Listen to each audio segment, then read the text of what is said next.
तर आजच्या बड्डेला मला मिळालं होतं माझ्या आयुष्यातलं सगळ्यात अनएक्सपेक्टेड आणि सर्वात एक्सपेन्सिव्ह गिफ्ट. तर ते काय, चला बघूयात पुढे. तर नमस्कार, स्वागत आहे तुमचं माझ्या व्लॉगमध्ये. तर हो, आयफोन. आणि आज माझा बर्थडे होता आणि यांनी म्हणजे माझ्या हजबंडनी मला आयफोन गिफ्ट केला. तर खरं तर हा माझ्या लाईफमधला सगळ्यात एक्सपेन्सिव्ह गिफ्ट आहे आत्तापर्यंतचा, पण मी खूप ब्लेस्ड आहे. तर बर्थडेच्या दिवशी सकाळ सकाळ इकडे फुलं वगैरे आणून देवाची पूजा करून घेतली सर्वात प्रथम. कारण की देवाला जितकं मी थँक्यू म्हणेल ना तितकं कम आहे. मी आजपर्यंत मला नाही आठवत की मी कधी कंप्लेंट केली असेल की मला हे नाही आहे, मला ते नाही आहे. पण मी नेहमी थँकफुल राहते. मी नेहमी हे म्हणते की देवाने मला जे काही दिलं आहे ना खूप आहे आणि थँक्यू सो मच ह्या सगळ्या गोष्टींसाठी. कारण की हे आजचं आयफोन पण खूप अनएक्सपेक्टेड होतं. मला नेहमी असं असायचं की 10-15 हजारच्या वरचं फोन नाही घ्यायला पाहिजे माणसाने. कारण की फोनची जेवढी गरज आहे तेवढंच बस ना. कॉलिंगसाठी झालं, फोटोज वगैरे त्या फोनमध्ये पण चांगले निघतात. तर मला हे आयफोनचं फंडा कधी कळालंच नाही. पण मध्ये जेव्हा माझा फोन खराब झाला होता ना, तेव्हा माझ्या हजबंड म्हणजे असं मी एकमेकांना चिडवताना बोलत होतं की आता मी घेतलं तर आयफोनच घेणार वगैरे वगैरे. आणि त्यांनी इतकं सिरियसली घेतलं ना, म्हणजे माझी अशी इच्छा किंवा मी फक्त बोलले ती गोष्ट त्यांनी करून दाखवली आणि माझ्यासाठी त्यांनी चक्क आयफोन गिफ्ट केला. तर खूपच अनएक्सपेक्टेड आणि खूप इमोशनल मोमेंट होता माझ्यासाठी. तर त्यानंतर आता आम्ही निघालो होतो तुळजापूरला दर्शन घेण्यासाठी.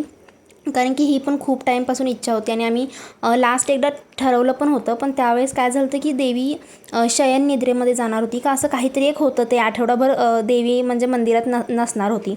तर त्यावेळेस असं झालं की आम्ही पूर्ण तयार होऊन बसलो होतो. पण म्हणलं की जर देवीच नसेल मंदिरात तर जाऊन काय उपयोग, म्हणजे बंदच असेल तर. त्यामुळे आज असं म्हणजे असं अगोदर काही प्लॅन नव्हता. पण यांना मी म्हणलं की आज तुळजापूरला जायचं का. त्यांनी पण म्हणलं की ठीक आहे जाऊयात, कारण की त्यांना पण सुट्टी होती. त्यामुळे आम्ही निघालो इकडे तुळजापूरला. आणि हे जे घाट आहेत ना, म्हणजे लहान असताना मला खूप भीती वाटायची या घाटांची. म्हणजे असं वाटायचं की इथून पडतो का काय. म्हणजे फक्त असं सगळे म्हणायचे ना तुळजापूरचं घाट, तुळजापूरचं घाट. आणि घाट म्हणजे वळणाचा रस्ता. असं लहान असताना पुस्तकात वगैरे वाचलेलं असायचं की वळणाचा रस्ता असतो, असं असतं तसं असतं. तर मला खूप भीती वाटायची. म्हणजे असं गाडीत जरी असेल ना तरी मी एकदम असं मध्यभागी बसायची आणि मी खिडकीतून बघायची नाही. आणि मग हळूहळू जेव्हा ह्याचं आकर्षण कळायला लागलं ना, तेव्हा मग वाटायचं की मला बघायचं आहे कसं असतं घाटाचा रस्ता. आणि मग खूप मजा यायची तेव्हा वरून असं खालचं बघायला, जेवढं दिसेल तेवढं. तर आज असं अचानक ती आठवण आली आणि मी यांना पण सांगितलं की असं लहान असताना मी असं विचार करायची. तर इकडे आम्ही तुळजापूरमध्ये एंटर झालो होतो. एंटर होता तर ते छत्रपती शिवाजी महाराजांची मूर्ती खूपच सुंदर आहे. त्यानंतर पुढे आलो मंदिराच्या परिसरात. इकडे मंदिराचं परिसर पण खूप सुंदर आहे तुळजापूरचं, मला नेहमीपासून खूप आवडतं. इकडे मस्त मस्त असं खेळण्याची, देवीच्या सामानांची वगैरे दुकानं असतात, बांगड्या वगैरे. आणि त्यामुळे आम्ही इकडे वटीचं सामान वगैरे घेतलो आणि निघालो दर्शनासाठी.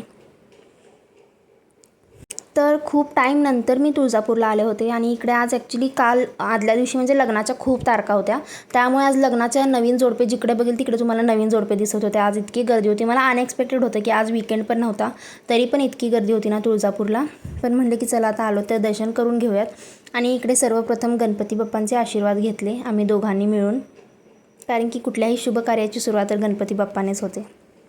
तर इकडे बाप्पाचं दर्शन घेऊन आम्ही पुढे निघालो मंदिराकडे. ऊन असल्यामुळे इकडे हे ग्रीन कलरचे हे घातलेत.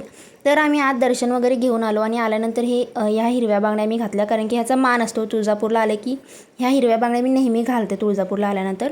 त्यामुळे इतकं आज ऊन नव्हतं पण थोडंफार ऊन होतं. त्यामुळे इकडे थंडगार लस्सी पिऊन घेतली. छान होती ही पण टेस्टला. त्यानंतर येता येता आम्ही जेवण्यासाठी थांबलेलो होतो. तर यांनी चिकन थाली घेतली.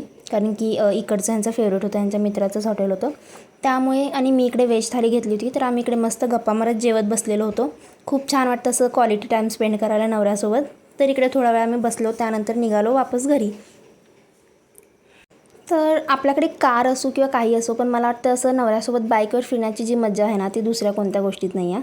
तर असं विचार करत करत मी मस्तपैकी असं एन्जॉय करत व्हिडिओज वगैरे काढत होते. तर पुढे इतका भयानक वारा सुटलेला होता ना की काय सांगू. म्हणजे कुठेतरी पाऊस पडत होता आणि त्यामुळे इतकं थंडगार वारा सुटलेला होता ना, खूप डेंजर वारा सुटला होता. त्यानंतर घरी आले, थोडीशी भांडे वगैरे काढून घेतले आज संध्याकाळसाठी. त्यानंतर संध्याकाळचा दिवा वगैरे लावला आणि अशी बघा मी तयार झाले होते. हे होता माझा बर्थडे आउटफिट. त्यानंतर इकडे संध्याकाळी माझी नणंद, त्यांची मुलं मुली वगैरे आलेले होते, त्यांचे सासूबाई वगैरे, माझे फ्रेंड्स. ॲक्च्युली मुली कारण की लेट झालं होतं संध्याकाळी, त्यामुळे इकडे संध्याकाळी माझे फ्रेंड्स वगैरे कोणी आलेले नव्हते. हे बघा माझा भाचा कसा मज्जा करत आहे, सगळं अंगावर उडवलं होतं त्यांनी. त्यानंतर सर्वांना केक वगैरे खाऊ घातलं, नंतर जेवायला घेतलं आणि सर्व बाहेरूनच मागवलं होतं. त्यानंतर मी देखील बिर्याणी खाऊन घेतली. आणि आत्ता बघा सगळ्यात क्यूटेस्ट गिफ्ट माझ्या बर्थडेचा. टॅन हे बर्थडे कार्ड्स हे ॲक्च्युली माझ्या भाच्या आणि भाचीने दोघांनी हाताने बनवलेले होते. डिझाईन थोडे सेम आहेत, पण खूप क्यूट हिने असं मॅसेज लिहिलं होतं. मुली थोड्या जास्तच क्रिएटिव्ह असतात. आणि ह्या दोघांनी असे एक छोटेसे कप्पे बनवले होते आणि त्यामध्ये त्यांनी गिफ्ट्स दिले होते मला.